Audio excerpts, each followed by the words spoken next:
So what top 3 affordable microphones do I recommend? And what top 3 expensive microphones do I recommend? And what top 3 affordable interfaces and expensive interfaces do I recommend?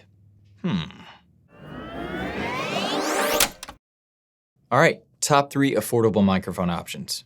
Okay, let's start with the Rode NT1. So this microphone is a mic that I recommend to so many of my students. It's an amazing microphone at an amazing price point. So not only is this microphone extremely affordable, the audio quality that it puts out is pretty amazing. True story. A voice actor booked a job, and when he was done recording, he sent his audio off to the audio engineer to edit. The audio engineer heard the audio and sent him an email back saying, "Whoa, are you on a Neumann U87? The voice actor sent back, "No, I'm just on a Rode NT1." Which leads me back to what I always tell my students. 70 to 80% of having professional sounding audio is how you acoustically treat your space. So this just further proves my point. You can have a Rode NT1, which is a $270 microphone, and if you acoustically treat your space properly, you can sound like you're on a Neumann U87, a $3,000 microphone. Yeah, love this microphone. The last thing I want to say about this microphone is it's an incredibly quiet microphone. Let me explain.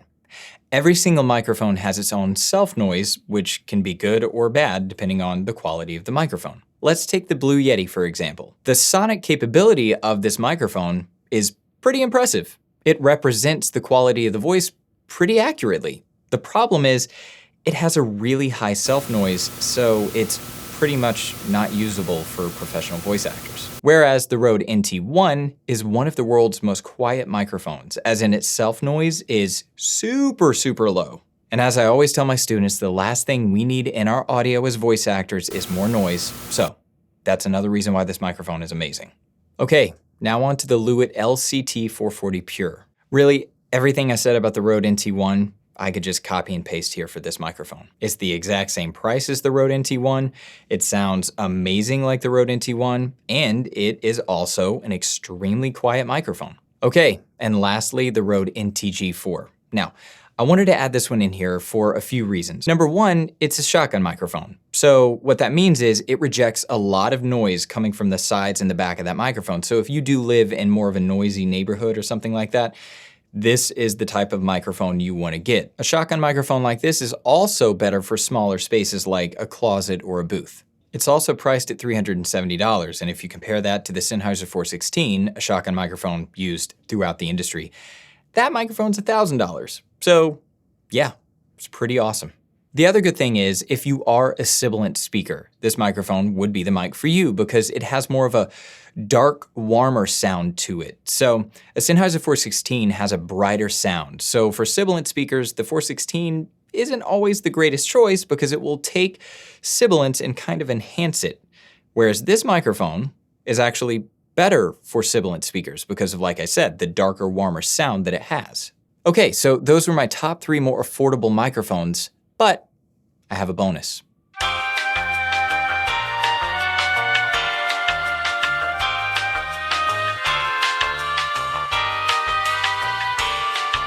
So I wanted to add these 2 microphones because at their price point, I am super impressed by the audio quality they put out. They were designed to sound like the Sennheiser 416, which I just spoke about. It's a $1,000 microphone, widely used in the voiceover industry. So remember what I just said about shotgun microphones, and these are both shotgun microphones. So they would be great in smaller spaces like a closet or a booth, and they would be great if you live in more of a noisy area and you need to reject a little bit more noise. Now, they don't sound exactly like a 416, which you wouldn't expect them to at that price point, but at their price point, I'm super impressed with how close they got to sounding like a Sennheiser 416. I definitely recommend these 2 microphones for beginning voice actors wanting to get a microphone to start out on. Okay, now on to expensive microphone options. Honestly, there's not really that much to say here. These microphones all sound amazing, and at their price point, they better sound amazing. So, like I always say, the microphone will not make your audio sound professional. How you acoustically treat your space is what's going to be 70 to 80% of what makes your audio sound professional. But that doesn't mean microphones don't matter, because these microphones, for example, are the kind of microphones that could make a client hire you just because you said, "Hey, I have a Sennheiser 416 or a TLM 103 or a Neumann U87. Just saying those microphones out of your mouth or having them listed on your website could be a push in the right direction for a client to hire you based on the fact that you just have one of those microphones. It's just the way the industry works sometimes.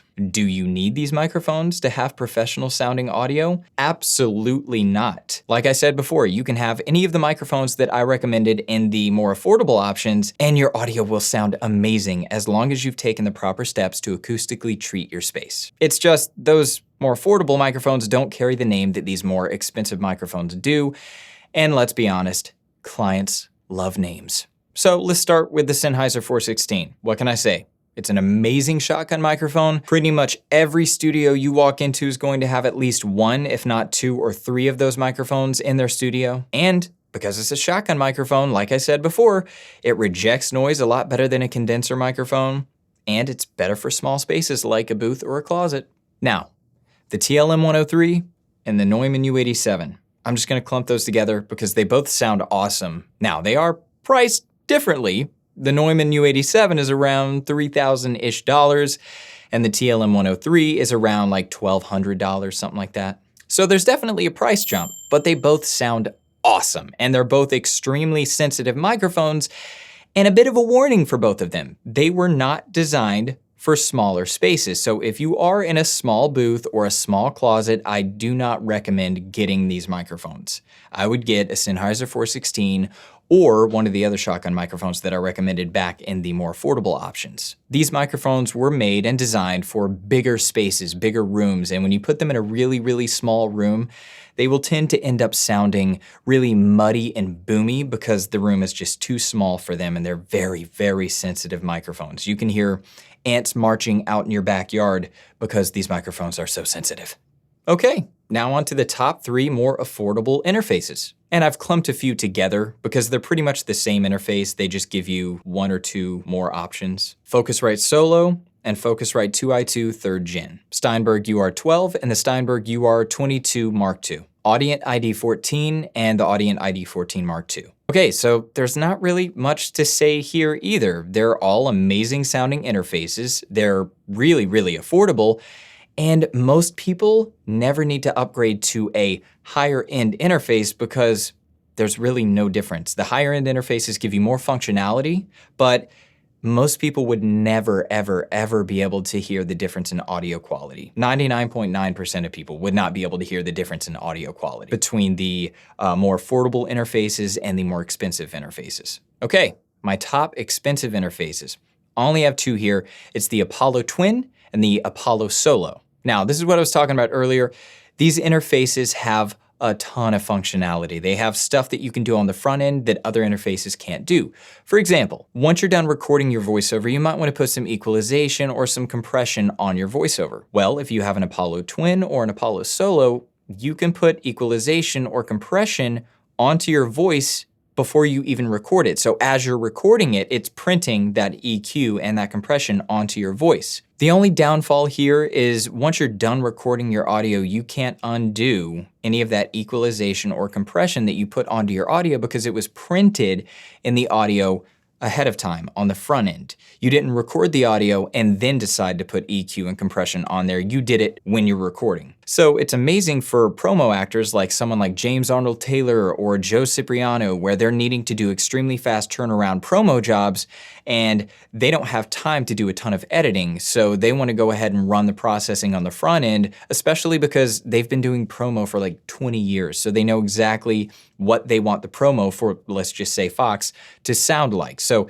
they would just run some processing on the front end of their interface while they're recording and boom, ready to go. But if you're just a voice actor and you're doing commercials and you're just auditioning and then you book some jobs here and there, but you're not doing promos or anything like that, it's overkill. So you can absolutely just have an entire career with those more affordable interfaces and never need to upgrade. I mean, I know tons of people that have those interfaces I mentioned before, and they make an amazing living and there's no need for them to ever upgrade. Like I said, 99.9% of people won't even be able to hear the difference between the lower tier interface and the higher tier interface. Okay, so there you have it. Those are my top 3 microphones in the more affordable category and the more expensive category, and my top 3 interfaces in the more affordable and more expensive category as well. I hope this video was helpful, and if you did like it, don't forget to give us a like and subscribe, and well, you know what they say.